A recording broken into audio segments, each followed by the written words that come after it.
بسم اللہ الرحمن الرحیم وَلَقَدْ يَسَّرْنَا الْقُرْآنَ لِلذِّكْرِ فَهَلْ مِن مُدَّكِرٍ۔ السلام علیکم ورحمۃ اللہ۔ الحمدللہ وکفا وسلام علی عبادہ الذین اصطفیٰ، اما بعد فاعوذ باللہ من الشیطان الرجیم، بسم اللہ الرحمن الرحیم۔ ان اللہ یأمر بالعدل والاحسان وایتاء ذی القربى وینہی عن الفحشاء والمنکر والبغی یعظکم لعلکم تذکرون۔ سورہ نحل کی آیت 90۔ اللہ عدل اور احسان و صلہ رحمی کا حکم دیتا ہے اور بدی و بے حیائی اور ظلم و زیادتی سے منع کرتا ہے۔ وہ تمہیں نصیحت کرتا ہے تاکہ تم سبق لو۔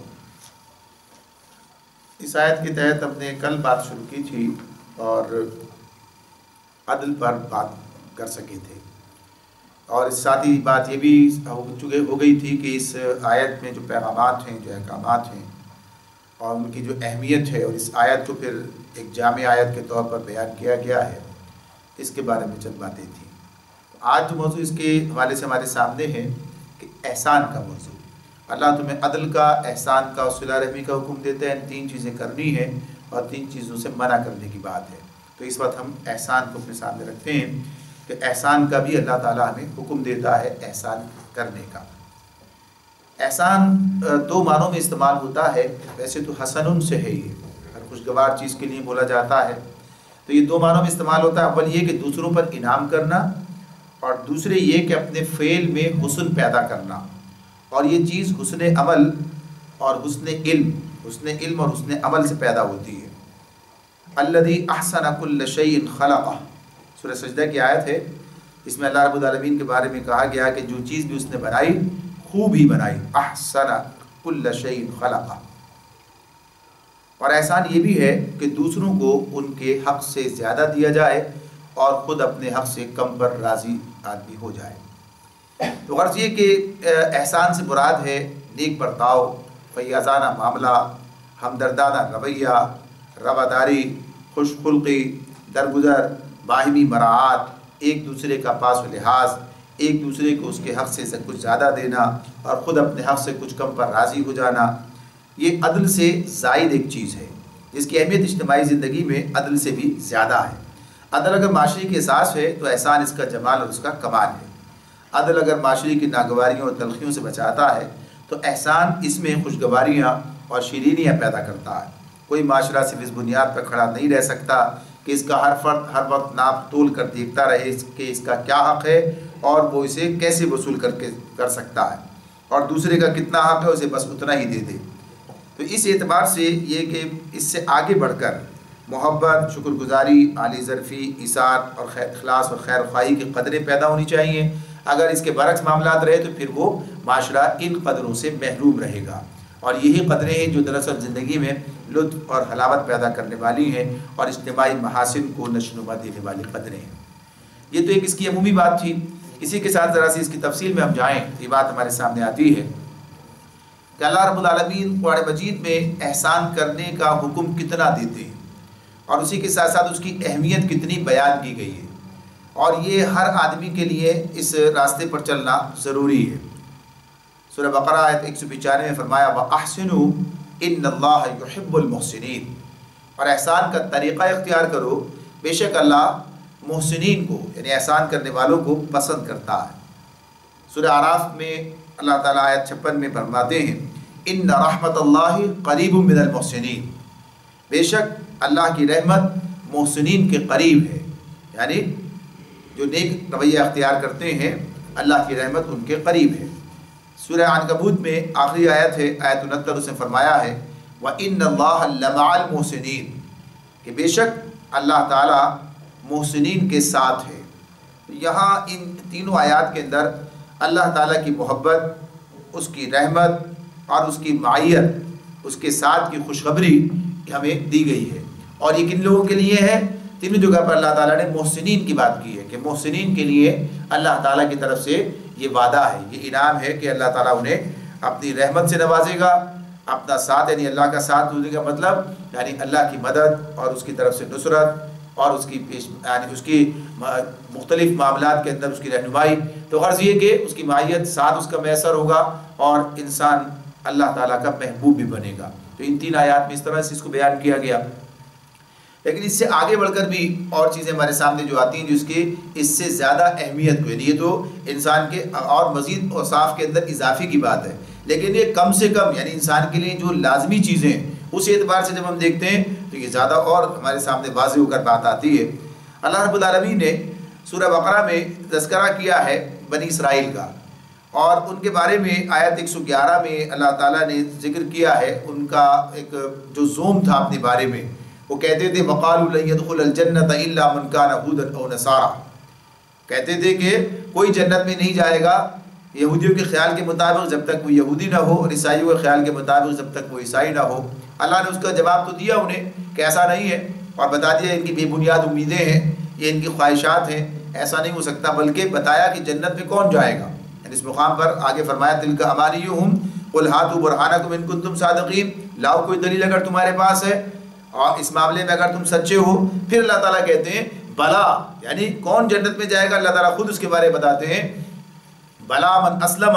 وجهه للہ وهو محسن فله اجره عند ربه ولا خوف علیہم ولا هم يحزنون. یعنی سورہ بقرہ کی آیت 112 اگلی آیت میں یہ بات ارشاد فرمائی کہ کون جنت میں جائے گا. تو جو جنت کا مالک ہے وہ یہ بات بتا رہا ہے اللہ رب العالمین کہ جنت میں وہ لوگ جائیں گے کہ جنہوں نے اپنے آپ کو اللہ کے حوالے کر دیا اور وہ محسن رہے، یعنی نیکوکار رہے، محسن رہے. تو محسن کی جب تفصیل پڑھیں گے تو اس کی معنی و مطالب کی بات جیسے ابھی آئی ہے اس کی اور وضاحت کرتے چلے جائیں گے. تو بہرحال یہاں لفظ محسن ہی کو سامنے رکھا جائے کہ اللہ تعالیٰ ایمان یعنی اسلام کے ساتھ محسن کی بات بھی کرتے ہیں کہ ایک فرد کو جنت میں جانے کے لیے مسلم ہونے کے ساتھ محسن ہونے کی بھی بات بتائی جا رہی ہے کہ اسے یہ بھی اختیار کرنا ہے. تو مسلم ہونے کے ساتھ محسن ہونا بھی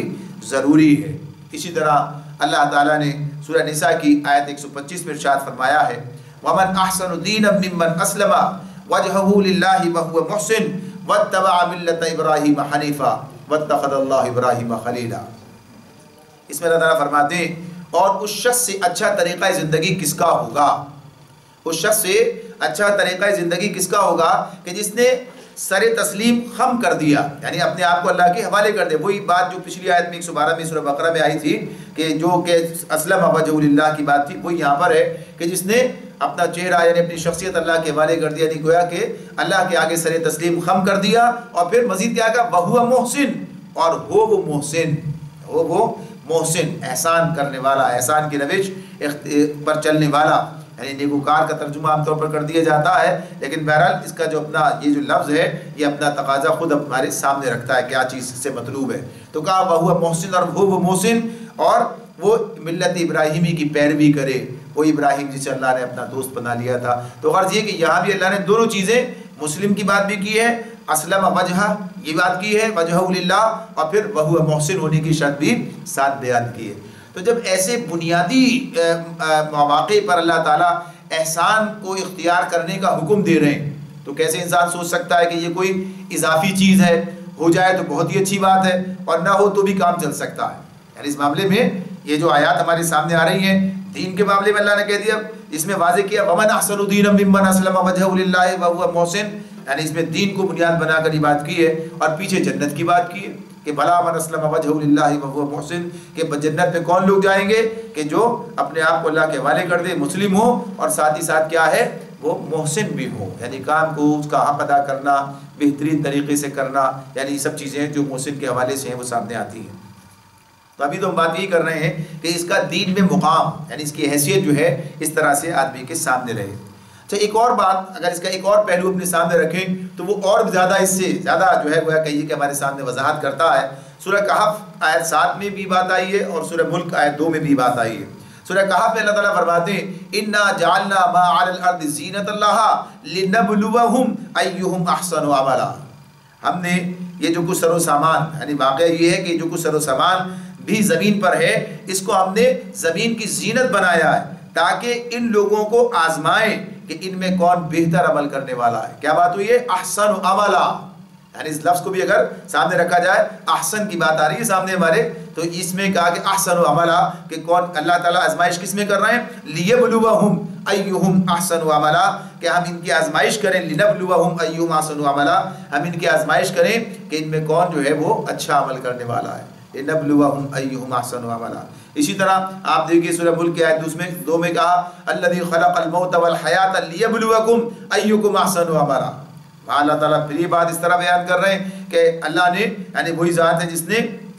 موت اور زندگی کو ایجاد کیا تاکہ وہ تم کو آزما کر دیکھے کہ تم میں سے کون اچھا عمل کرنے والا، احسن عملا، یہ بات سامنے آ رہی ہے۔ تو آپ دیکھیے یہ اس میں یہ پہلو ہمارے سامنے آتا ہے، مفسرین نے اس پر بات کرتے ہوئے یہاں تک بھی بات کی ہے، کہا ہے کہ اکثر و عملہ نہیں کہا، احسن و عملہ کہا، یعنی عمل کی کوالٹی چاہیے، یعنی اس کی کثرت کے مقابلے میں اللہ تعالیٰ اس کے معیار کو جو ہے وہ زیادہ ترجیح دیتے ہیں، معیار کی بات زیادہ ہوتی ہے، اور یہ بات اپنی جگہ ہے، جتنا معیار بڑھا ہوا ہوگا اتنا ہی اس کے حساب سے اس کے اجر کی بات بھی ہوتی چلی جائے گی، بڑھتی چلی جائے گی۔ تو یہاں یہ بات سامنے آ گئی کہ اللہ رب العالمین انسانوں کی آزمائش کر رہے ہیں، اور آزمائش کس معاملے میں کر رہے ہیں کہ ان میں کون بہتر عمل کرنے والا ہے، ان میں بہتر عمل کرنے والا کون ہے، یعنی اس معاملے میں آزمائش ہو رہی ہے۔ تو اب یہ بات اپنی جگہ پر کہ بہتر عمل کیا ہے اور بہتر عمل کرنے کا کون سا طریقہ بہتر ہے، یعنی معاملہ جو ہے اسے اللہ رب العالمین بتائیں گے، یعنی کوئی خود طے نہیں کرے گا کہ بہتر عمل کون سا ہے، کہ میں طے کروں آپ طے کریں، بلکہ یہ خود اللہ رب العالمین ہمارے سامنے رکھتے ہیں کہ بہتر عمل کون سا ہے۔ اس حوالے سے مختلف چیزیں بھی ہمارے سامنے آتی ہیں، تو یہ گویا کہیے کہ انہی جو چیزیں قرآن مجید میں موجود ہیں انہی میں سے چند ایک کو اپنے سامنے رکھتے ہوئے بات کو ہم واضح کر سکیں، بس اتنی بات ہے، ساری چیزوں کا تو جائزہ نہیں لیا جا سکتا۔ تو اسی میں جب ہم دیکھتے ہیں تو اللہ تعالیٰ فرماتے ہیں قولوا للناس حسنا، یعنی بہترین عمل کے حوالے سے بھی چیزیں تو سامنے آتی ہیں، اعمال کی ساری، پہلے تو جو 2 آیات تھی ان میں تو گویا سارا خلاصہ ہی بیان کر دیا گیا، جس میں یہ بات بتا دی اللہ تعالیٰ نے ہمارے سامنے رکھ دی کہ عمل جو ہے سارا جائزہ اسی بات کا لیا جا رہا ہے، کون ہر معاملے میں ہر عمل کا ایک بہترین پہلو ہوتا ہے اور ایک اس کا جو ہے کوئی بدترین پہلو ہوتا ہے، ان چیزوں کو آگے چل کر دیکھیں گے۔ تو یہاں خصوصیت کے ساتھ ان چیزوں کو جن کا نام لے کر بتایا گیا، جیسے کہا قولوا للناس حسنا، ابھی کیا اس میں اللہ تعالیٰ کیا کہتے ہیں کہ لوگوں سے اچھی بات کی جائے، اور یہ اس میں کیا بات ہوگی؟ اچھی بات اچھے طریقے سے کی جائے۔ اگر بات پوری کہیں ہم کہ مدعا کیا ہے، تو مدعا یہ سامنے آئے گا کہ اچھی بات اچھے طریقے سے کی جائے، یعنی یہ جو ہے اللہ رب العالمین نے حکم دیا ہے قولوا للناس حسنا۔ یا ہم دیکھتے ہیں کہ سورہ حامیم السجدہ میں اللہ رب العالمین فرماتے ہیں، جہاں برائی اور بھلائی کی بات کی ہے کہ ولا تستوی الحسنۃ ولا السیئۃ، نیکی و بدی برابر نہیں ہے، تو اللہ تعالیٰ حکم کیا دیتے ہیں وہاں پر؟ ہمیں یہ حکم دیتے ہیں ادفع باللتی ہی احسن، ادفع باللتی ہی احسن، یعنی تم بدی کو اس نیکی سے دفع کرو جو بہترین ہو۔ یہاں پھر احسن کی بات ہے، اللہ تعالیٰ کہتے ہیں نیکی بھی ہو اور نیکی بھی اعلیٰ درجے کی ہو، یعنی اس معاملے میں یہ اللہ تعالیٰ کی طرف سے ہمیں گویا کام کرنے کا طریقہ، کام بتایا جا رہا ہے کہ یہ ہے احسن بات، کہ آدمی بدی کے مقابلے میں نیکی کرے گا اور نیکی بھی اعلیٰ درجے کی کرے گا۔ اب اس کو بھی دیکھتے چلے جائیں تو ساتھ بہت ساری چیزیں آ جائیں گی، ظلم کے مقابلے میں عدل کرے گا، بلکہ خیر خواہی کرے گا، زیادتی کے جواب کے اندر حق ادا کرے گا، اور ہر پہلو سے ہر حوالے سے آدمی جو ہے احسن کی طرف جو ہے پیش قدمی کرے گا، اور ظاہر ہے کہ جب برائی کے مقابلے میں اچھائی کرے گا تو اچھائی کا بدلہ تو اور زیادہ اچھائی سے دے گا، جس کے لیے کہا حل جزاء الاحسان الا الاحسان، یعنی اللہ تعالیٰ اب یہ بدی کی بات نہیں ہے، بدی کے مقابلے میں تو بہترین نیکی کرنے کی بات ہو ہی رہی ہے، لیکن ساتھ ساتھ کیا کہہ دیا جب آدمی بھلائی کرے گا تو پھر کیا ہوگا، پھر تو اور زیادہ بات ہے، تو اس نے کہا حل جزاء الاحسان الا الاحسان، احسان کا بدلہ، نیکی کا بدلہ نیکی کے سوا اور کیا ہے، یا احسان کا بدلہ احسان کے سوا اور کیا ہے، یعنی آدمی پھر اس معاملے میں اور زیادہ آگے بڑھ کر ہی کام کرنے کی کوشش کرے گا اور بہتر طریقے اس کو نبھائے گا۔ پھر فرمایا اللہ تعالیٰ نے سورہ نحل کی آیت آتی ہے جس میں یہ بات کہی وجادلہم باللتی ہی احسن، سورہ نحل پڑھنا ہے، اس کے آخر میں بات ہے کہ آخر رکوع میں کہ جن سے مجادلہ، یعنی اگر ان سے کوئی مباحثہ بھی ہونا ہے، کن لوگوں سے ہو رہا ہے یہ بات یہ کہ جو جدال پر آمادہ ہیں، یعنی دعوت کے میدان میں بھی بات سننے کے لیے تیار نہیں ہے، یا بحث و مباحثے کے مراحل آ گئے، تو یہاں پر بھی کیا کہا وجادلہم باللتی ہی احسن، یعنی ہر جگہ یہ اللہ تعالیٰ ساتھ ساتھ کہہ دیتے ہیں یہ مباحثہ بھی ہوگا تو کیسے بہترین طریقے سے ہوگا۔ اب اس کے جو اصول ہوں گے، طریقے ہوں گے، اس کی باتیں اللہ نے الگ بتائی ہوئی ہے، کیسے کیسے تمہیں بات کرنی ہے، کیسے تمہیں گویا کہیے کہ حکمت کو ملحوظ خاطر رکھنا ہے، گفتگو کو کس انداز سے کرنا ہے، یہ ساری چیزیں اپنی جگہ پر بیان کی گئی ہیں۔ تو بنیادی طور پر یہ اللہ رب العالمین اس طرح ہمیں یہ باتیں بتاتے ہیں، اور اگر اس کو ایک گویا کہیے کہ ہم کو جرنلائز کریں، ایک کوئی اس کی ایک ایسی بات سامنے لینے سے کامن کہہ سکیں کہ بھائی یہ بات جو ہے اس کے مطابق، تو اس میں چیز بات آئے گی ہمارے سامنے کام کا حق ادا کرنا، کام کا حق ادا کرنا۔ جب آدمی کام کا حق کیسے ادا ہوتا ہے؟ جب کام صحیح طریقے سے انجام دیا جاتا ہے، پورا ہو جاتا ہے۔ تو یہ جو پہلو آپ کے سامنے احسان کی تعریف کے حوالے سے آیا ہے، یعنی کام کو بہترین طریقے سے کرنا، حق ادا کرنا، یہ چیزیں اس کے حوالے سے آتی ہیں، کسی سے اس سے زائد کرنا، کام جس کا حق اس سے زیادہ دینا۔ تو بہرحال اس میں یہ بعض اوقات یہ بات بھی ہوگی کہ کسی کام کا حق ادا کرنے کی کوشش کی جائے گی، یعنی آدمی کے لیے ممکن نہیں ہوگا کہ وہ اس کا حق جو ہے پوری طرح سے ادا کر دے، زیادہ دینا تو دور کی بات ہے۔ یہ تو اس کی آیت ہمارے سامنے آتی ہے، اس میں یہ بات ہمیں پتہ چلتی ہے، جیسے اللہ تعالیٰ فرماتے ہیں یعنی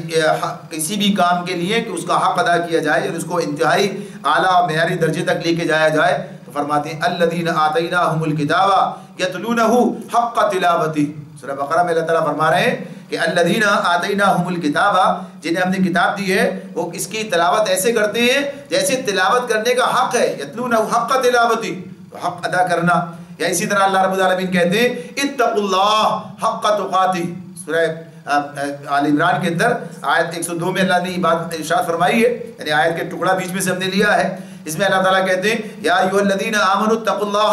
حق تقاتہ، کہ لوگوں جو ایمان لائے ہو اللہ کا تقوی اختیار کرو جیسے تقوی اختیار کرنے کا حق ہے۔ یہ بات الگ ہے کہ اللہ تعالیٰ اس معاملے میں انسان کے ساتھ رعایت کرتے ہوئے جو مطالبہ اسے رکھتے ہیں وہ کیا ہے؟ اتقوا اللہ ما استطعتم، یعنی یہ کہ حق ادا نہیں کر پاتے کہ کہاں اس کا حق انسان ادا کرے، تو کیا کہا؟ اپنی استطاعت کے مطابق جتنی تمہارے بس میں جتنا کچھ ہے وہ کر ڈالو، یعنی یہ بات جو ہے اس کام کا حق ادا کرنے کے لیے جو تمہارے بس میں وہ کام ادا کرو اس کو۔ تو یہ پہلو جو ہے اس میں یہ اس کا مطالبہ ہے اللہ رب العالمین کی طرف سے۔ اللہ تعالیٰ کہتے ہیں سورہ حج کے آیت 78 میں وَجَاهِدُوا فِي اللَّهِ حَقَّ جِهَادِهِ، اور جہاد کرو اللہ کے راستے میں جیسا کہ جہاد کرنے کا حق ہے۔ تو یہ تینوں آیات جو ہمارے سامنے آ رہی ہیں، سورہ بقرہ کی آیت اور آل عمران اور سورہ حج کی، ان تینوں مقامات پر جو بات کی گئی وہ کیا ہے؟ کام کا حق ادا کرنا، یعنی اس میں یہ پہلو اللہ نے ہمارے سامنے رکھا ہے۔ اب اسی میں یہ بات بھی سامنے رہے، کیونکہ یہ اس کا مطالعہ کرنے کا مقصد تو اپنے آپ کے اپنے اندر یہ صفت پیدا کرنا اور خود ان کاموں کو انجام دینا ہے، یعنی بنیادی بات یہ صرف کوئی ایک نظری بات نہیں ہے کہ بس ایک یعنی اس پر ایک سیراسر گفتگو کر دی جائے، بلکہ گویا کہیے کہ عملی طور پر ہم اس کو کیسے اختیار کر سکتے ہیں، اس پہلو سے اس کو دیکھنے کی بات ہے۔ تو جب ہم یہ حق کی بات کریں کہ کام کا حق ادا کرنے کی کوشش کرنا، حالانکہ اس میں جو تینوں چیزیں بیان کی گئی ہیں کہ آدمی کے لیے بات یہ کہ جتنا اس کے بس میں اس کام کو کرے گا اور اس کا حق ادا کرنا اس کے لیے اس انداز سے کہ واقعی ہو جائے مشکل امر ہے، ناممکن ہے۔ تو اس میں کسی بھی کام کا یہ تو اللہ کے ساتھ تعلق کی بات ہے، لیکن عام طور پر جو بھی کام آدمی کر رہا ہوتا ہے تو کام کا حق کب آدمی ادا کر سکتا ہے؟ جب وہ کام سے محبت رکھتا ہے، جب وہ کام سے محبت رکھتا ہے، کام میں اس کا دل لگتا ہے، یعنی جو دل سے کام کرتا ہے۔ ایک تو ہے نا آدمی مارے باندھے ایک کام کر رہا ہے، مجبوری میں کر رہا ہے، ایک آدمی مجبوری میں ایک کام کر رہا ہے اور ایک آدمی دل سے ایک کام کر رہا ہے، یعنی اس کام سے اس کی ایک رغبت ہے، ایک تعلق ہے، ایک اس سے محبت ہے، اس کے اندر اس کا دل لگتا ہے، اس کے اندر وہ اس کی اہمیت کو محسوس کرتا ہے۔ یہ ساری چیزیں آپ دیکھیں گے کام کو وہی صحیح طریقے سے انجام دے سکے گا، اور اس میں یہ چیزیں اپنی جگہ پر ہیں کہ معمولی سے معمولی کام اور بڑے سے بڑا کام، ہر ایک کا معاملہ اصول ایک ہی ہے کہ اگر آدمی کے دل میں اس کام کی قدر ہے، اس کام کے ساتھ اس کا تعلق ہے، اس کام سے اس کو محبت ہے، وہ دل سے وہ کام انجام دے رہا ہے، تو یقیناً اس کا حق ادا کرنے کی کوشش کرے گا اور کسی درجے میں اس کا حق ادا ہوگا، کسی درجے میں۔ لیکن مارے باندھے جب کام کرے، مجبوری کے اندر کام کرے، یعنی جب کوئی کہیے کہ زبردستی کا سودا معاملہ ہو تو پھر کیا ہوتا ہے؟ پھر تو آدمی جان چھڑانے کی کوشش کرتا ہے، پھر تو بس کہیے کوئی اپنے سر سے بوجھ اتارنے کی بات ہوتی ہے۔ تو کام کا حق ادا کرنا اس معاملے میں ایک اور پہلو بھی ہے، کام کی حق ادا کرنے کے حوالے سے وہی بات کہ آدمی کو عمل کرنے کے راستے ملیں۔ دوسری چیز کے اندر کیا آ سکتی ہے حق ادا کرنے کے معاملے میں کہ جس کا کام ہے اگر اس سے محبت ہے، اس کے ساتھ تعلق کیسا ہے، بھائی ان کا کام تو ایسا کریں گے کہ بس یہ خوش ہو جائیں، یعنی یہ اب کام کی بات نہیں بلکہ جس کا کام ہے اس کی بات آ جاتی ہے، آدمی اس کے حوالے سے سوچ رہا ہوتا ہے۔ تو یہ بات بھی اپنی جگہ ہے کہ ان کے کام کے لیے تو بس بہرحال جتنا بس میں سب کچھ کر ڈالیں گے۔ تو یہ آدمی کے اس تعلق کے بعد دونوں چیزیں ساتھ ساتھ چلتی ہیں، ایک تو کام سے ہی محبت ہے تو گھر والے معاملہ اس طرح ہے، اور جس کا تعلق معاملہ اس سے ہے کہ کام کس کے لیے کر رہا ہے اس کی بات، اور جہاں دونوں باتیں آ جائیں پھر تو گویا کہیے کہ 4 چاند لگ جانے والی بات ہوتی ہے۔ تو یہ کیفیت مطلوب ہے، کام کو ایسے آج تو لوگ شکایت کرتے ہیں نا، پریشان ہیں، ایک دوسرے سے پریشان ہیں، یار کوئی صحیح سے کام ہی نہیں کرتا، ڈھنگ سے کام ہی نہیں کرتا، جیسا چاہیے اس طرح کرتا ہی نہیں ہے، یعنی کم از کم والی بات نہیں رہتی، اعلیٰ کی بات تو چھوڑ دیجئے۔ تو اس معاملے میں یہ چیز اسلام ہمیں سکھا رہا ہوتا ہے کہ کام کا حق ادا کرنے سے کام میں حسن پیدا ہوتا ہے، کام کا حق ادا کرنے سے کام میں حسن پیدا ہوتا ہے، اور کرنے والا محسنین کے درجے میں شمار ہوتا ہے۔ یعنی جب کام ظاہر حسن پیدا ہوگا تو محسن بنے گا، انسان محسنین کے درجے میں شمار ہوگا، اور جب یہ کام اللہ کا حکم سمجھ کے کرے گا، مجھے اپنے کام میں جو کوئی بھی کام میں کرتا ہوں، یعنی یہ سارے کام تو عبادات اور معاملات کے بعد آگے چلیں گے، تو یہ کوئی بھی کام کسی بھی قسم کا کام انسان کے سامنے ہو تو کام ہے، اگر وہ یہ سوچ کے کہ اللہ کا حکم یہی ہے کہ جو کام بھی میں کروں، کسی کا بھی کام ہو وہ تو اس کا حق ادا کرنے کی کوشش کروں، اللہ نے مجھے احسان کرنے کا حکم دیا ہے، میں محسن بنوں اس معاملے میں بھی، تو آپ دیکھیے کیسے اس کا اپنی ساکھ بھی کیا بنتی ہے، کیا معیار بنتا ہے، کیا حالات ہوتے ہیں۔ تو غرض یہ کہ ایسا آدمی محسنین کے درجے میں شمار ہوگا۔ احسان عبادت میں بھی مطلوب ہے، احسان معاملات اور اخلاق میں بھی مطلوب ہے، یعنی اس کی تفصیل میں اگر ہم جائیں تو بات ہمارے سامنے آئے گی کہ انسان جیسے اب یہ آیات تو ظاہر سی بات ہے کہ عبادات سے متعلق ہی تھی جس کی ہم نے پہلے پڑھا، لیکن یہ معاملہ جو ہے کہ کس معاملے میں کہاں تو اس کی بات جو ہے ہم اس کا جائزہ لیں اسلام کی تعلیمات کا، تو یہ بات ہمارے سامنے آئے گی کہ احسان عبادت میں بھی مطلوب ہے، احسان معاملات کے اندر بھی مطلوب ہے، اور احسان اخلاقیات کے اندر بھی مطلوب ہے۔ اب یہ عبادت کو اگر ہم اپنے سامنے رکھیں، ایک ایک کر کے بات کرتے چلے جائیں، بات مکمل کریں، تو عبادت کی بات اگر ہم اپنے سامنے رکھیں تو عبادت کا معاملہ یہ ہے، ابھی جو تینوں آیات اس سے پہلے بیان ہوئی وہ سب عبادت سے متعلق تھی، حق ادا کرنے کی بات ہوئی ہے، تو حق ادا کرنا جو ہے یقیناً ادا کرنے کا مطلب یہ کہ امکان بھر اس کو بہترین طریقے سے کرنا، تو اس میں حسن پیدا کرنا ہے عمدہ طریقے سے۔ اور پھر اس کے اندر ایک چیز اور ہمارے سامنے آ جاتی ہے جسے جو ایک حدیث کی صورت میں حدیث جبرائیل اسے کہا جاتا ہے، یعنی جو جبرائیل علیہ السلام ایک موقع پر اہل ایمان کی تربیت یا گویا کہیے انہیں تعلیم ان کے لیے اس کے دینے کے لیے یا سکھانے کے حوالے سے نبی اکرم صلی اللہ علیہ وسلم کی خدمت میں حاضر ہوئے۔ مقصد کیا تھا کہ اس طریقے سے لوگوں کو تعلیم دی جائے۔ بعد میں نبی اکرم صلی اللہ علیہ وسلم نے اسی طرح سے اس کو بیان بھی کیا کہ جبرائیل تھے جو تمہیں علم سکھانے کے لیے آئے تھے، تو آپ کے پاس آ کر بیٹھے، حدیث طویل ہے اس میں سے بس صرف اتنی بات دیتے ہیں جتنی ہماری اس وقت کی ضرورت ہے۔ تو اس میں جب وہ آئے تو آپ سے پوچھا، نبی صلی اللہ علیہ وسلم کے پاس آ کر بیٹھے، لوگ انہیں پہچانتے نہیں تھے، تو تفصیل میں تو جب جاتے ہیں تو وہ ساری باتیں آتی ہیں کہ کیسا شخص جس کے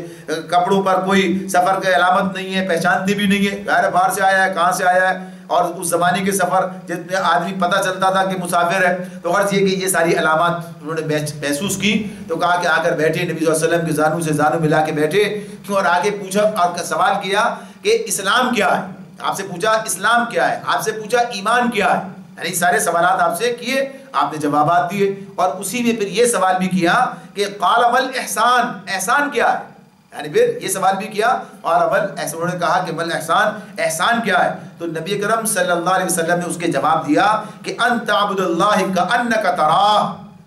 ان تعبد اللہ کہ تم اللہ کی عبادت ایسے کرو گویا کہ اسے دیکھ رہے ہو، فإن لم تکن تراہ، اور اگر تم جیسے کے بات ہے کہ تم اسے نہیں دیکھ سکتے تو پھر فإنہ یراک، پھر یہ سمجھ لو، پھر تمہیں یہ احساس رہے کہ وہ تمہیں دیکھ رہا ہے، یعنی اللہ تمہیں دیکھ رہا ہے۔ تو اس اعتبار سے یہ حدیث احسان کے والے سے اللہ کے رسول نے خود احسان کی یہ تعریف اس مقام پر بیان فرمائی ہے۔ اب اگر ذرا سا ہم اس کو دیکھیں، ایک تو بات یہی ہے کہ انسان کا اللہ کے ساتھ تعلق، یعنی اللہ جس کے لیے کام کر رہا ہے وہی بات، ایک چیز آ گئی کہ جس کے لیے کام کر رہا ہے اس کی کیفیت کی بات ہے کہ اس کے سمیع و بصیر ہونے کا وہ تصور انسان کے ذہن میں موجود ہو، یعنی اس کے آدمی کا جو ہے گویا کہیے کہ اللہ رب العالمین کے حضوری، اس کے حضور میں حضوری کا جو اپنا احساس ہے کہ وہ موجود ہے اس کے حضور میں، تو یہ احساس اس کے اندر موجود ہو، بڑھے آگے بڑھے، سمیع و بصیر ہونے کا اللہ کا تصور جو ہے، اللہ تعالیٰ خود کہتے ہیں وَهُوَ مَعَكُمْ أَيْنَمَا كُنْتُمْ، وہ تمہارے ساتھ ہے جہاں کہیں بھی تم ہو، یہ اپنی جگہ پر ایک بات ہے، لیکن بات کیا ہے کہ جتنا یہ احساس بڑھے گا کہ اللہ مجھے دیکھ رہا، ظاہر سی بات ہے کہ بات تو یہی ہے، ہمارا تو عقیدہ یہی ہے کہ اللہ ہمیں دیکھ رہا ہے، ہمارے اس عمل کو دیکھ رہا ہے، اس مجلس کو دیکھ رہا ہے، یعنی اللہ کی نظر میں ہے یہ چیزیں، تو اس اعتبار سے جب آدمی اللہ کے سامنے، ابھی تو ظاہر ہے اس کے اندر ہم اس طرح کام کر رہے ہیں، کام تو وہی ہے کہ اللہ کی رضا کے لیے اس کام کو انجام دے رہے ہیں، مگر آپ اور میں شریک ہیں، گفتگو کر رہے ہیں، بات کر رہے ہیں، یعنی اس معاملے میں ظاہر سی بات ہے کہ اللہ کی طرف وہ توجہ، نماز کیا ہے؟ براہ راست اللہ کی طرف توجہ، تو عبادت کی بات کی اس میں، نماز کی بات بھی نہیں کی ہے۔ اور عبادت کا مطلب یہ ہے کہ عبادت کی وسعت کتنی ہے، یعنی ہر کام کے اندر جو عبادت کے طور پر کیا جا رہا ہو، آدمی کی یہ کیفیت ہو، تو اس میں بات یہی ہے کہ جب یہ حضوری کا احساس جتنا زیادہ ہوگا اتنے کام کی خوبی، کام کی کوالٹی جو ہے بڑھتی چلی جائے گی۔ عام مثال ہے، زندگی میں عام مثال ہے، آپ جس کے لیے کام کر رہے ہوتے ہیں اگر وہ موجود ہو تو پھر کام میں توجہ انسان زیادہ دے رہا ہوتا ہے۔ جس کا کام کر رہے ہیں موجود ہے، باس کھڑا ہے سامنے، آگے کھڑا ہو گیا، یعنی آپ اپنی جاب پر اپنی ملازمت میں ہیں، وہ جب آگے کھڑا ہو گیا تو اس کا مطلب کیا ہے؟ اب آپ کا انہماک کام کے اندر کتنا ہوگا؟ ادھر ادھر ادھر نہیں، بلکہ کیا ہے کہ آدمی وہاں پر بیٹھ کر جو مثبت جو ہے اس معاملے میں انہماک بڑھ جائے گا، اور انہماک کے نتیجے میں ظاہر سی بات ہے کام کی کوالٹی بڑھ جائے گی۔ آپ یہ بھی دیکھتے ہیں بعض لوگ ویسے بھی اپنا کام کرانے جاتے ہیں کسی کے پاس بھی کام کرانے جاتے ہیں تو کہتے ہیں بھائی بیٹھ کے کرانا پڑے گا، یعنی بیٹھیں گے تو یہ صحیح کرے گا، اور ہم اٹھ کے چلے گئے تو شاید صحیح نہ کرے، ٹال دے۔ اگر کسی آدمی کے بارے میں عام لوگ تصور اس طرح کر رہے ہوتے ہیں، یہ تو وہی بات ہے کہ جو اللہ سے ڈر کے کام کرے گا اس کا معاملہ تو الگ ہے، وہ تو دیکھ رہے ہیں میں اس کی خاطر کر رہا ہوں تو اس کا معیار تو اپنی جگہ۔ ایسے لوگ مل جائیں تو پھر لوگ انہیں ڈھونڈتے اور انہیں سے کام کراتے، انہیں کی طرف چاہتے ہیں۔ ایسے لوگ بھی ہوتے ہیں، یعنی معاشرے میں پائے جاتے ہیں معمولی کام کرنے والے لوگ بھی، یعنی جو عام کام انسان کی عام ضروریات اس طرح نہیں ہوتی، یعنی ان کے لیے بھی اگر صحیح جس کے بارے میں سمجھے کہ کام کو اعلیٰ معیار اس طرح سے اور بالکل جیسے گویا ہم سامنے بیٹھے اس طرح کر رہا، اسے کرانا پسند کرتے ہیں، یعنی بات اپنی جگہ پر ہے۔ تو یہ تو عبادت کی بات ہے کہ اللہ رب العالمین کے ساتھ بھی تعلق کیا انسان، تو اس میں چیز یہ کیفیت بڑھتی ہے۔ جب ہم دیکھیں محسوس کریں اس کو اس طرح سے تجربے میں لے کر آئیں تو ہم محسوس کریں گے کہ ہماری عبادت کا معیار جو ہے وہ بڑھ گیا ہے۔ اور اسی طرح سے وہ بات بھی سامنے آ جاتی ہے، وہ ایک اور حدیث میں اسی طرح کا مضمون آتا ہے کہ جب نبی اکرم صلی اللہ علیہ وسلم سے مختلف اعمال کے بارے میں پوچھنے والے نے کہ کون سی نماز پڑھنے والا سب سے اچھا ہے، بہتر ہے، تو آپ نے فرمایا جو اس میں زیادہ اللہ کو یاد کرتا ہے، جسے اللہ کو یاد کرتا ہے، یعنی یہ بات اس کے سامنے رہتی ہے، تو وہی حضوری قلب کا معاملہ جو ہے تو اس سے کام کی کوالٹی بڑھتی ہے۔ یہ چیز کے اندر ہمارے سامنے رکھ دی گئی ہے۔ تو یہ بہرحال بات تھی عبادت کی، اور اس کے اندر یہ ہم سے کہا گیا کہ جتنا تمہارے بس میں۔ اب اس میں معاملہ کیا ہے کہ آدمی یہ جو احسان کی جو تعریف کی تھی نا ہم نے، دو باتیں آئی تھی سامنے، ایک تو یہ کہ دوسرے کو اس کے حق سے زیادہ دینا، ظاہر ہے یہ حق سے زیادہ کرنے کا کیا سوال ہے، حق ادا کرنا مشکل کام ہے، یعنی عبادت کے معاملے میں حق ادا کرنی، تو اس میں کیا کام کرے گا آدمی، حق یعنی ادا کرنا مشکل ہے مگر کام کو بہترین طریقے، اس کی دوسری تعریف کیا تھی، کام کو انتہائی کوشش سے اعلیٰ بنایا جائے، یعنی اس کی کوالٹی کو بڑھایا جائے، تو یہ آدمی کام کر سکتا ہے، یعنی جتنا اس کے بس میں ہے وہ اس طرح بڑھائے تو پھر وہ احسان کرنے والوں میں شامل ہو جائے گا، محسنین میں شامل ہوگا۔ معاملات کی طرف آ جاتے ہیں۔ معاملات کے اندر اب دیکھیے معاملات تو سب سے ہی ہے نا، قریب تر لوگوں سے بھی ہیں، بعید تر لوگوں سے بھی ہیں۔ اللہ رب العالمین سورہ بقرہ میں یہ بات کہتے ہیں، سورہ نساء میں یہ بات کہتے ہیں، بنی اسرائیل کے حوالے سے کہا سورہ بقرہ میں، پھر اہل ایمان سے عام بات کہی سورہ نساء کے اندر، تو وہاں پر کہا کہ اللہ کے ساتھ تعلق کی بات کے بعد لوگوں کے ساتھ معاملات میں وَبِالْوَالِدَيْنِ إِحْسَانًا وَذِي الْقُرْبَىٰ وَالْيَتَامَىٰ وَالْمَسَاكِينِ وَقُولُوا لِلنَّاسِ حُسْنًا وَأَقِيمُوا الصَّلَاةَ، یہ پورا مضمون آتا ہے۔ یہ اسی طرح سے اور زیادہ تفصیل کے ساتھ میں سورہ نساء میں سامنے آ جاتا ہے، تو یہاں بھی اللہ تعالیٰ کیا کہتے ہیں، والدین کے ساتھ احسان کرو، وَبِالْوَالِدَيْنِ إِحْسَانًا وَذِي الْقُرْبَىٰ، اور قرابت داروں کے ساتھ بھی، یتامہ اور مساکین کے ساتھ بھی۔ اب اس کے اندر بات کیا ہے، اس کے اندر بھی اگر ہم دیکھیں تو بات ہمارے سامنے کیا آئے گی کہ والدین کا جو مقام ہے یہاں پھر معاملہ وہی ہوگا کہ آدمی ان کے حق سے زیادہ نہیں کر سکتا، ان کا حق ادا کرنے نہ مشکل ہے، حق سے زیادہ کیا کرے گا، تو یہاں بھی کیا ہے عمدہ طریقے سے سورہ بنی اسرائیل جب آگے آ رہی ہے اسے پڑھیں گے تو جب اللہ تعالیٰ وہاں پر بات کرتے ہیں کہ کیسے ان کے سامنے جھک کر رہو، کس طرح، تو وہ بات آئے گی عمدہ طریقے سے کام کو انجام دینا۔ تو یہاں بھی، اور پھر اس کے بعد قرابت دار، یتیم، مسکین، سب کے جو حقوق ہیں انہیں ادا کرنا اور زیادہ کرنا اور بہتر کرنا، بہتر طریقے سے کرنا، یہ ساری چیز اس میں آتی ہیں۔ تو بنیادی طور پر عام معاشرے کے اندر جب انسان معاملات کے دائرے کے دیکھتا ہے تو پہلی بات تو سامنے یہ رہنی چاہیے کہ عدل تو ایک لازمی چیز ہے جو ہم پہلے پڑھ چکے، یعنی عدل کا معاملہ تو لازماً کرنا ہی کرنا ہے، یعنی اس سے کم کا تو سوال ہی کوئی پیدا نہیں ہوتا، اس سے زیادہ کی بات ہے۔ تو اس میں ایک کام یہ ہو سکتا ہے، یعنی عام معاشرے کے ساتھ میں، ٹھیک ہے والدین کے ساتھ معاملات ہیں، قرابت داروں کے اور دیگر لوگوں کے آدمی قریب رہتا ہے، لیکن ساری دنیا کے ساتھ معاملات کرتے ہوئے کیا چیز ممکن ہے، کیا چیز ممکن نہیں ہے، یعنی حق سے زیادہ دینا ممکن ہے کہ نہیں ہے، یہ سب چیزیں بھی ہوتی ہیں انسان کے لیے. اور بعض اوقات وہ عام معاملات کی طرف، یعنی یہ جو کچھ زیادہ دینے کا معاملہ یا ذاتی زندگی کے اندر ہے، ذاتی مال میں ہے، یہ داد و دہش کس میں ہے؟ ذاتی مال میں، قومی مال میں نہیں ہے. مال قوم کا ہے، اٹھا کے زیادہ دے دیا، یہ نہیں چلے گا. وہاں تو صرف عدل کرنا پڑے گا، جتنا ہے اتنا دیں گے. یعنی وہاں یہ جو دینے کا عمل ہے کس میں؟ ذاتی اس کے اندر ہے، ذاتی اس میں آدمی کے لیے بس میں ہے کتنا نہیں ہے. تو یہ تو کیا کر سکتا ہے اس میں کہ جس کا جو عدل تو لازم ہے نا کرنا ہے، اگر اسی کو اچھے طریقے سے کر دیا جائے، یعنی جس کا جو حق ہے اتنا ہی دے رہا ہے آدمی، لیکن اس کو عمدہ طریقے سے دے رہا ہے، اچھے طریقے سے انجام دے رہا ہے اس کام کو، تو اس طرح سے گویا کہیے کہ وہ احسان کا درجہ حاصل کر رہا ہے. یعنی اس معاملے میں کہ اس کو خوبصورت بنا دے، اس کو عمدہ بنا دے، اعلیٰ بنا دے، یعنی اس اعتبار سے گویا کہیے کہ یہ احسان کے درجے میں آ سکتا ہے. تو یہ کام آدمی کر سکتا ہے، یہ ہر ایک کے بس میں، چاہے وہ کسی بھی درجے کا آدمی ہو. بھائی میرے بس میں تو ہے ہی نہیں کہ زیادہ کر سکوں، لہٰذا اسی کو عمدہ طریقے سے کیا جائے تو احسان کے معاملے میں آتا ہے. تو غرض یہ کہ دوسروں کے کام آنا، جیسے پہلے ہم نے بات کی تھی، دوسروں کے کام آنا، مجبوریوں کا دوسروں کے لحاظ رکھنا، یعنی دوسروں کی مجبوریوں کا لحاظ رکھنا. اور زیادہ تر یہ معاملہ کس کے لیے ہوتا ہے؟ اپنے سے ذرا نیچے، یعنی جن سے کام لے رہے ہوتے ہیں، جن کے کام ہم سے اٹکے ہوئے ہوتے ہیں، یا جن کو ہم نے کہیں ملازمت پہ رکھا ہوتا ہے. تو اس معاملے میں مجبوریوں کا بھی لحاظ رکھنا، یعنی لوگوں کی مجبوریاں اس میں بھی، عام معاملات کے اندر بھی. ظاہر سی بات ہے ہم کیا چاہتے ہیں، لوگ ہمارے مجبوریوں کو بھی ذرا کنسیڈر کریں، سمجھیں. تو یہ بات بھی اس میں ہے کہ مجبوریوں کا لحاظ رکھنا. پھر وہی بات کہ جو کچھ انسان کے بس میں ہے وہ اپنے حق سے کم پر راضی ہو سکتا ہے، یہ تو نہیں دے سکتا زیادہ، اپنے حق میں تو کم پر راضی ہو سکتا ہے، یعنی اس پر راضی ہو جانا. اور اگر اس کو عام اپنے معاشرے میں اس وقت دیکھیں تو معاشرے کی صورتحال تو بڑی اس وقت گویا کہ یہ ابتر ہے. یعنی احسان تو دور کی بات ہے، یا تو عدل کا نام نشان نہیں ہے، لوگوں کا حق دینے پر آمادہ نہیں ہے. گلیوں، سڑکوں اور راستوں اور چوراہوں پر یہ مسئلے ہمارے سامنے، کل جو بات ہو رہی تھی عدل کے حوالے سے، کہ یہ مسئلہ تو یہاں موجود ہے. اب عدل سے آگے بڑھ کر احسان کرنا یہ تو اور مشکل کام ہوتا ہے. اگر ہم دیکھیں، اگر اس معاملے میں آج جو لوگ عوامی خدمات پر مامور ہیں، یعنی سرکاری دفاتر کے اندر جو لوگ سرکاری دفاتر میں سرکاری ملازم ہیں، کام کر رہے ہیں، لوگوں کی ضروریات ان سے وابستہ ہیں، لوگ اپنے کام کے لیے وہاں پر جاتے ہیں. تو عام جو ہمارا ان کا جو رویہ عوام کے ساتھ میں ہے وہ تو ہمیں سے ہر آدمی جانتا ہے، یعنی اس کے لیے تو کوئی بیان کرنے کا اتنا معاملہ نہیں ہے کہ کس طریقے سے، یعنی کس طریقے سے جسے کہا جاتا ہے جوتیاں گھس کر، اور گویا کہیے کہ آدمی کا وہ کہتے ہیں کہ چوٹی کا پسینہ ایڑی تک پہنچا کر، یعنی اس طریقے سے کتنی کشاکش، اتنی مشکلات کے اندر، اور پھر رویہ کیا ہوتا ہے؟ رویہ یعنی معاملہ احساس، یعنی دلاتے تو یہ کوئی احسان کر رہے ہیں، یعنی احساس یہ بھی دلاتے ہیں. اور اس طریقے سے کہ انسان کے لیے اس کام کا کرانا کار دارت بڑا مشکل کام. تو غرض اس انداز سے ہوتے ہیں، معاملہ ہوتا ہے زیادہ سے زیادہ ٹالا جائے، ابھی ٹال دیا جائے، کوئی نہ کوئی ایسی وجہ بنا کر جو ہے اس کو ابھی اپنے سر پہ سے ہٹا دیا جائے. تو غرض یہ رویہ ہے، اور جو پیش آنا ہے لوگوں کے ساتھ رویے معاملات ہیں وہ تو اپنی جگہ پر ہیں. تو غرض یہ کہ یہ حالات تو ہیں، لیکن اگر اس کے مقابلے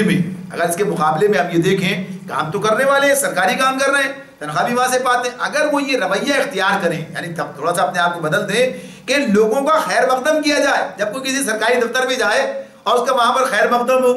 یعنی استقبال ہو رہا ہے اس کا، آپ حیران ہو جائے کہ پتہ نہیں آپ کہاں گئے، یعنی جو حالات ہیں اس میں تو معاملہ کیا ہوگا، آتے ہیں یہ کہاں گئے. بہرحال اب کچھ چیزیں ایسی کہیں آپ کو گیا کہیے کہ کچھ جزیرے نظر آنے لگے. ایک آدھ کی بات کہیں سامنے آتی ہے کہ بعض ادارے، بعض دفاتر ایسے بھی کوشش کر رہے ہیں، چند لوگ کہیں اگر آ جائیں تو بات آتی ہے، ایک آدھ کی کہیں ایسے سننے میں بات آ جاتی ہے کہ ایسا بھی ہونے لگا ہے. تو اگر یہ تو سب جگہ ہونے کی بات ہے تو لوگ اس کی تعریف کرتے ہوئے نہیں تھکتے، جا کے ایسی چیز دیکھ لیں. تو اگر یہ عام معاملات ہوں کہ جب کسی سرکاری دفتر میں گئے اور وہاں آپ کا خیر مقدم کیا گیا، آپ کی ضرورت کو سمجھا گیا، اور آپ کی ضرورت کو سمجھ کر اس میں جو کسر کمی ہے اس میں آپ کے ساتھ تعاون کیا گیا، آپ کی رہنمائی کی گئی، کام کو بہتر طریقے سے انجام دینے کے لیے کوشش کی گئی. آپ دیکھیں کام اس دن نہ بھی ہو، جو بتائیں گے اس کو آپ اس سے آگے بڑھ کر کرنے کی کوشش کریں گے. یعنی اس معاملے میں اس رویے سے ہی جو تبدیلی انسان اپنے اندر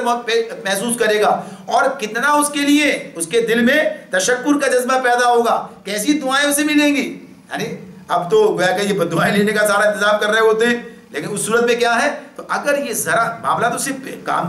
تو کرنے پڑتے ہیں، لیکن معاملہ کس انداز سے کرتے ہیں اور اس میں کیا چیز پیش نظر رہتی ہے، تو اگر اس کے مقابلے میں یہ طریقہ اختیار کیا جائے کہ خیر مقدم کیا جائے اور یہ سوچ کر کہ اگر بہتر طریقے سے کام کیا تو اللہ راضی ہوگا. اللہ تعالیٰ جو ہے وہ جو پہلے ہم نے آیات پڑھ لی کہ اللہ محسنین کو پسند کرتا ہے، ان رحمت اللہ قریب من المحسنین، اللہ کی رحمت محسنین کے قریب ہے. انسان اللہ کی رحمت کا امیدوار ہوتا ہے، کام کرتا نہیں ہے جو اسے قریب اللہ کی رحمت سے کرنے والے. تو غرض یہ کہ اگر یہ رویہ اختیار کرے، لوگوں کے ساتھ لوگوں کو اچھا مشورہ دے، صحیح بات انہیں بتائے، صحیح بات انہیں بتا کر اس کا راستہ بھی ان کے سامنے رکھے، یہ ہر کام میں ہو سکتا ہے معاملہ. ہر کام میں جو ہے اگر یہ رویہ اختیار کیا جائے تو پھر لوگ اس کے لیے اچھا جذبات بھی رکھیں گے، دعائے خیر بھی کریں گے، اعتماد بھی کریں گے، آئندہ اس کی طرف جائیں گے بھی. عام کام کرنے والے لوگ اگر ہوں تو یہ معاملات کی بات ہے. یہ کیا ہے؟ معاملات میں. اور جتنا چاہے مثالیں اس کی آپ بنا سکتے ہیں، جتنی چاہے اس کے معاملات کر سکتے ہیں. آپ کبھی کسی کی غلطی کو نظر انداز کر کے اور اس کو گویا کہیے کہ خود ہی اعتراف کر لیں اور خود ہی گویا کہیے نظر انداز کرنا، تو آپ دیکھیں کیسا محسوس کرے گا سامنے. سڑکوں پر چوراہوں پر بھی آپ کو اس کے مناظر دیکھنے کو ملیں گے. کل تو عدل کی بات کریں، الٹا کام ہوتا ہے، ہر آدمی دوسرے کو ذمہ دار قرار دیتا ہے. اگر لوگ اس کو غلطی کو تسلیم کر کے یا گویا کہیے اس کو نظر انداز کر کے درگزر کا رویہ اپنائیں تو آپ دیکھیں کیا رویہ آتا ہے سامنے، نتیجہ اس کا سامنے والے کی طرف سے. پھر اسی کے بعد اسی میں معاملات کے اندر ایک آتا ہے گھروں کے مسائل. گھروں کے مسائل جو ہیں یہ بھی معاملات میں ہی ہیں، تو اس میں یہ بات سامنے رہنی چاہیے. معاشرے کی بات بھی ہے تو اسی طرح سے، لیکن معاشرہ پھر بھی کچھ نہ کسی درجے میں عدل سے چل سکتا ہے. لیکن گھر جو ہیں یہ صرف عدل سے نہیں چل سکتے. گھر جسے کہتے ہیں نا، یہ جو شوہر اور بیوی کا معاملات ہیں، بچوں کے ساتھ تعلقات ہیں، معاملات ہیں جنہیں گھر کہا جاتا ہے، یہ جو خاندان ہے یہ خاندان صرف عدل سے نہیں چل سکتے. بس جتنا ہفتہ دے دیا بس چھٹی، اور کوئی توقع بھی نہیں رکھنا مجھ سے، یعنی اس معاملے میں کوئی ایسا. تو عدل کا معاملہ کیا ہے؟ یہ اپنی جگہ پر ظاہر سی بات ہے کہ اس کا اپنا ایک مقام ہے، لیکن گھر جو ہے صرف عدل سے نہیں چل سکتے. گھر میں احسان کرنا پڑے گا. گھر احسان کے ذریعے چلتے ہیں، جنہیں گھر کہا جاتا ہے نا. ویسے تو چل رہے ہیں گھر، ظاہر سی بات ہے، مارے باندھے چل رہے ہیں، سکون کا نام و نشان بھی نہیں ہے. ہر آدمی شاکی ہے، ہر آدمی پریشان ہے، جو جاتا ہے وہ کہیے کہ بس بھگت رہے ہیں. اس اکثریت تو آپ ایسی دیکھیں گے آج کے گھروں میں. اللہ تعالیٰ تو یہ کہتے ہیں ہم نے تو بنایا لتسکنوا الیہا، یعنی جہاں پر تمہیں سکون حاصل ہو جائے. یہ جو عورت مرد کے تعلق کو ازدواجی تعلق کے ساتھ باندھ کر اور خاندان بنا کر اللہ تعالیٰ یہ بات بیان کرتے ہیں کہ سکون ملے. اور گھر کے بارے میں بھی بات آئی تھی، پیچھے پڑھی تھی ہم نے، گھر سکون کی جگہ ہوتی ہے. تو غرض یہ کہ یہ معاملہ اللہ نے رکھا، لیکن کب ہوتا ہے یہ؟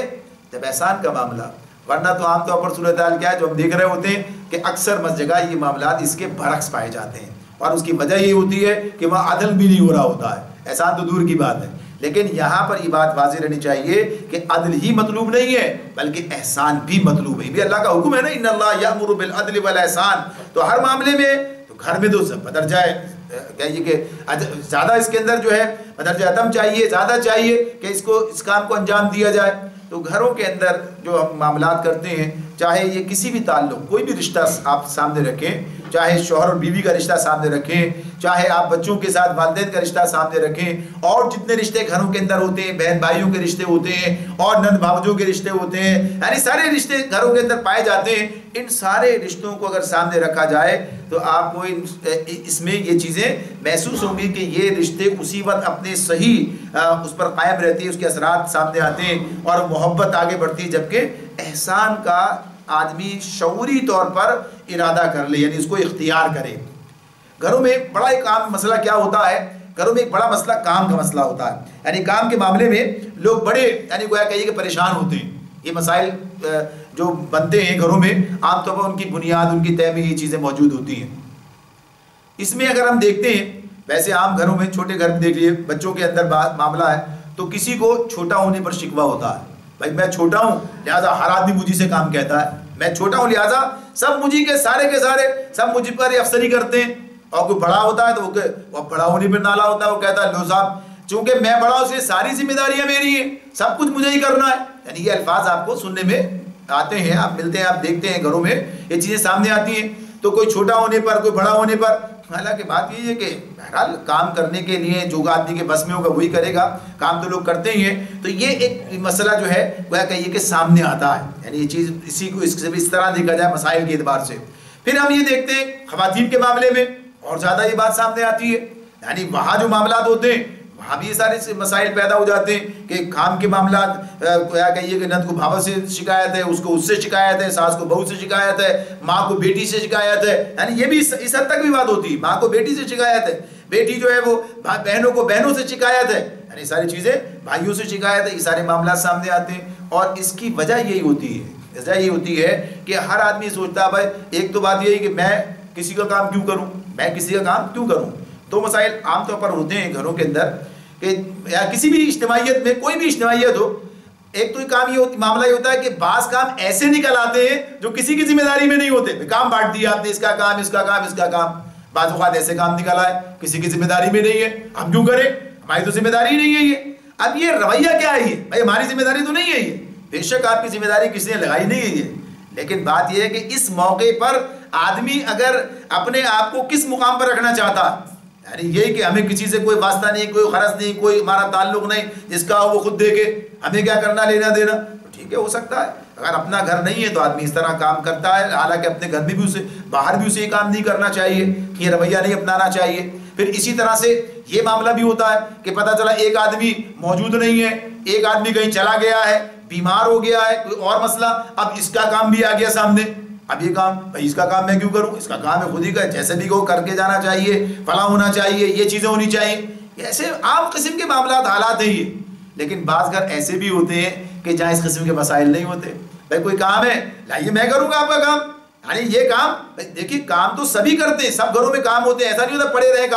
کام ہو جاتے ہیں، لیکن ایک تو یہ ہوتا ہے کہ کام مجبوری میں کیے جاتے ہیں، رو دھو کے کیے جاتے ہیں، وہ کہیے شکوے شکایت کے ساتھ کیے جاتے ہیں، یہ سب چیزیں ہوتی ہیں، مارے باندھے کیے جاتے ہیں۔ ایک یہ کہ کھلے دل سے کیے جاتے ہیں، محبت اور اخلاص کے ساتھ کیے جاتے ہیں، یعنی اس جذبے کے ساتھ کیے جاتے ہیں، دوسرا اس کو محسوس بھی کرتا ہے۔ تو غرض یہ کہ اگر آپس کا تعاون، آپس کے معاملات اس میں، اور آدمی کا یہ رویہ کہ مجھے بہرحال اللہ کی نظر میں محسن بننا ہے، مجھے اپنے حق سے کم پر راضی رہنا اور دوسروں کو اس کے حق سے زیادہ دینا۔ اب آتا ہے یہاں پر معاملہ دوسروں کو اس کے حق سے زیادہ دینا۔ یار یہ کل بھی انہوں نے یہ رعایت دی تھی، آج بھی یہی کھڑے ہیں رعایت مانگنے کے لیے۔ یار ہم تو بے وقوفی ہیں، چل لگتا ہے جب کسی سے بات کریں آدمی کہے ہاں ہم ہی بے وقوف ہیں، ساری ذمہ داریاں ہماری ہیں، یا ساری قربانیاں ہم ہی دیں گے اکیلے، اور باقی لوگ جو ہے اس سے آ رہی ہیں، آپ ہمیں ہی سمجھاتے ہیں۔ تو یہ کیا رویہ ہے؟ یعنی اس لیے کہ آدمی جب آدمی کے لیے کام کر رہا ہوتا ہے تو واقعی یہ بات ٹھیک ہے، آدمی اگر آدمی کے لیے کام کرتا ہے تو پھر کیا معاملہ ہے؟ ظاہر سی بات ہے کل بھی نہیں رعایت آج کیسے؟ تو یہ معاملہ جب آدمی رب کے لیے کرے، اللہ کے لیے کرے، اور اس بنیاد پر کرے کہ یہ معاملہ اللہ کی نظر میں ہے اور میں اس کے پاس سرخرو ہونا چاہتا ہوں یا چاہتی ہوں، اور اس لیے کہ مجھے احسان کے درجے میں اللہ تعالیٰ شمار کر لے، تو پھر یہ کام کرنا انسان کے لیے آسان ہو جاتا ہے، پھر یہ کام کرنا انسان کے لیے آسان ہو جاتا ہے۔ پھر اسی چیز کو ایک اور پہلو سے بھی لے لیتے ہیں، اب اس کو جو ہے اس معاملے میں یعنی اس کو اخلاق کی سطح پر آ کر دیکھتے ہیں، اخلاق کی بات نہیں کی تھی نا ہم نے اس کو، تو اس سطح پر آ کر بھی اس کو یعنی اس میں شامل کر لیتے ہیں۔ اور اس میں یہی معاملہ ہے کہ وہاں بھی کہ آدمی اپنے حقوق سے زیادہ اپنے فرائض پر نظر رکھے، اپنے حقوق سے زیادہ اپنے فرائض پر نظر رکھے، اور سب سے بڑھ کر اللہ کی نظر میں محسن بننے کا جذبہ سب کام کراتا ہے انسان سے۔ تو اخلاق کے معاملے میں پھر یہی بات کہ کام کو کیسے کیا جائے، اخلاق تو کسے کہتے ہیں، بد اخلاقی کسے کہتے ہیں، خوش اخلاقی کسے کہتے ہیں، اچھے اخلاق کیا ہوتے ہیں، برے اخلاق تو ہم سب جانتے ہیں نا، ایسا تو مسئلہ نہیں ہے۔ تو یہاں پھر اسی میں ہمارے سامنے یہ بات آتی ہے، یعنی ظاہر سی بات ہے کسی بھی جگہ کا کام ہو، اجتماعیت کا کام ہے، دفتر کا کام ہے، گھر کا کام ہے، کسی بھی جگہ کا معاملہ کسی کے کام ہے، کام تو بہرحال ہوتے ہی ہیں اور انسان ہی کرتے ہیں، جو لوگ وہاں پر ہوتے ہیں وہی یہ کام کر رہے ہوتے ہیں۔ تو ایک صورت تو یہ ہوتی ہے جیسا عرض کیا تھا کہ خوشی سے، محبت سے، یعنی جذبے کے ساتھ میں دل رکھتے ہوئے کام کیا جائے، اور ایک دوسری صورت کیا ہوتی ہے، بدل نخواستہ، مجبوری میں باتیں سنا کر، احسان جتا کر، رو رو کے، گا گا کے، یعنی اتنا کام اتنا کیا جائے اس معاملے میں کہ سامنے والا یہ کہنے لگے